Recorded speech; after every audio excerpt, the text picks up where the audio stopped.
Hey YouTube, Tweak here, bringing you all my silent level Yu-Gi-Oh! Deck profile for post-rarity collection 2.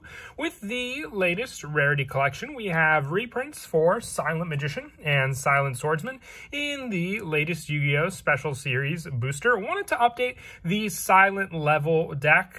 For the past year, I've updated the Silent Magician deck and the Silent Swordsman deck, but this is a deck that I kind of mixed together with the new support we got for the silent monsters from the Legacy of Destruction booster set, being able to utilize the Shining Sarcophagus setup as more of an engine to make use of for the special summon power that you use with Silent Magician and Silent Swordsman together. Very, very happy with the results. Just like the gadget deck, it just makes for more of a fun variant build that you can play, utilizing all of Yugi's monsters that he used during the final season of the original series. So let's go ahead and get started with the deck profile. So for the first engines that we will go over, we'll cover the actual monster support that we run in the deck. So for those monsters, we're running 3 copies of Silent Swordsman 0. This being a silent level deck, it really doesn't run too many of the actual level monsters. I find running the Shining Sarcophagus engine to be a lot more consistent and then run with the additional monsters that we have in the deck. With Silent Swordsman 0, once per turn during the standby phase, increase this card's level by 1. While this card's level is higher than its original level, gains attack equal to the difference times 500. When your opponent activates a card or effect that targets Shining Sarcophagus or a monster that mentions it, quick effect, you can negate the activation and then increase this card's level by 1. So you have a negate option for your Shining Sarcophagus cards, which once again, we use the Shining Sarcophagus engine as more of a search power to add cards like Silent Swordsman 0 or Silent Magician 0, which then these monsters in turn can be used to summon out cards like our Silent Swordsman or our Silent Magician to the field as well. Now, along with the Silent Swordsman 0, we're running 2 copies of the original Silent Swordsman. It cannot be normal summoned or set. Must be special summoned from your hand by tributing 1 warrior monster. Once per turn during the standby phase, this card gains 500 attack. And once per turn, when a spell card is activated, quick effect, you can negate the activation. If this card is destroyed by battle, or if this card's owner's control is destroyed by an opponent's card, you can special summon 1 Silent Swordsman monster from your hand or deck, except for Silent Swordsman, ignoring its summoning conditions. So the main monster that you want to summon out using Silent Swordsman would be one of our bigger, stronger Silent Swordsman monsters to make use of. Having a spell negation as well when a spell card is activated helps for more of a power boost as well. Just being able to increase this card's attack, but also be able to use other spells in the deck to do so as well, like Silent Sword Slash, all come down to helping with this card's playstyle. But the bigger Silent Swordsman monster we summon out is Silent Swordsman level 7. It cannot be normal summoned or set, must be special summoned by Silent Swordsman level 5, but you ignore the summoning condition thanks to Silent Swordsman. So with this card, it negates all spell effects on the field, so it can take a pretty big hit for your play, but being able to at least have a way to shut down a good majority of cards your opponent may try to use is where this card truly does shine. For the Magician lineup, we're running 3 copies of Silent Magician 0. If your opponent draws a card, increase this card's level by the number drawn. And while this card's level is higher than its original, gains attack equal to the difference times 500. When your opponent activates a spell card or effect while you control Shining Sarcophagus, you can negate the activation. You do increase this card's level by 1. So what I also like with the Silent Swordsman level 7 play is it just negates all spell effects on the field. So your Shining Sarcophagus can still remain face up on the field. You won't have the search option with it, but you'll still have the monsters like Silent Magician 0 and Silent Swordsman 0 to make use of that card being on the field to stop any of your opponent's card effects that would target a card with Shining Sarcophagus on the field. But once again, Silent Magician 0 is more used as a tribute option to summon out our bigger boss monster, which is Silent Magician. Running 2 copies of this card as well, mostly also because we do have to split the roles in the deck for what we use for both the Silent Magician and the Silent Swordsman cards. And since these cards have to be special summoned by tributing the respected monster, with Silent Magician being a spellcaster monster, it gains 500 attack for each card in your hand.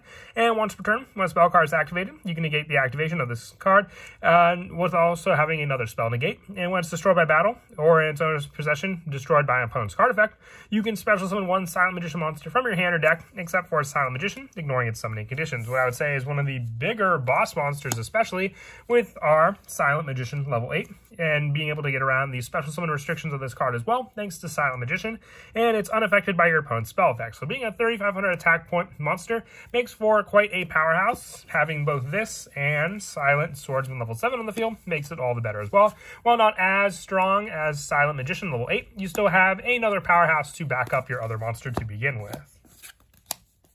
And then also just the one copy of Silent Paladin, with this card just being able to have a monster to negate the activation when a spell card is activated that targets exactly one monster you control and no other cards.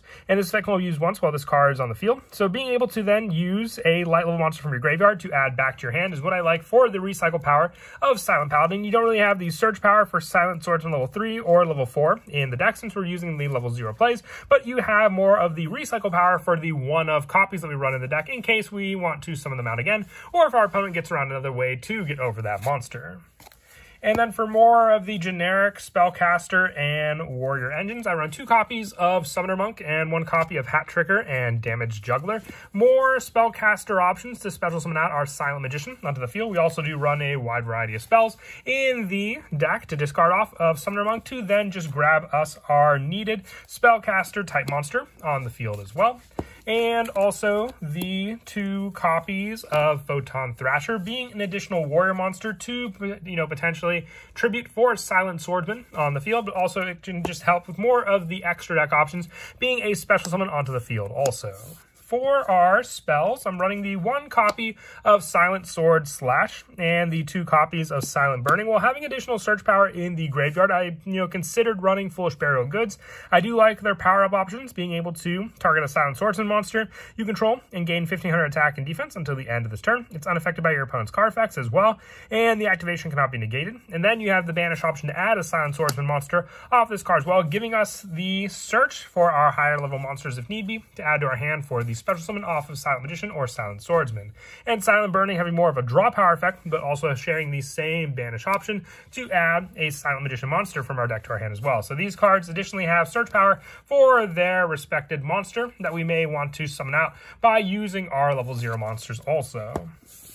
For more of the engine for the Shining Sarcophagus cards, I also run 3 copies of Future Silence. Add 1 monster that mentions Shining Sarcophagus from your deck to your hand. Then if you activate this card during the battle phase, while you control Shining Sarcophagus and a monster that mentions it, each player draws until they have 6 cards in their hand, giving you more towards your engine for the deck as a whole, but being able just to search out either Silent Magician 0 or our Silent Swordsman 0 to then make use of whatever other silent monster we may have in our hand, whether it be Silent Swordsman or Silent Magician. At least we have a spell that can search out the needed Magician, Spellcaster, or Warrior monster to then tribute for that card. And then also the 2 copies of Shining Sarcophagus, just more of a search power as well for the needed cards. I could say this card can also just grab the needed monster we may need and then having the additional negate effects on the field, but not as needed, so I'm only running the 2 copies. And also the 2 copies of Double Summon.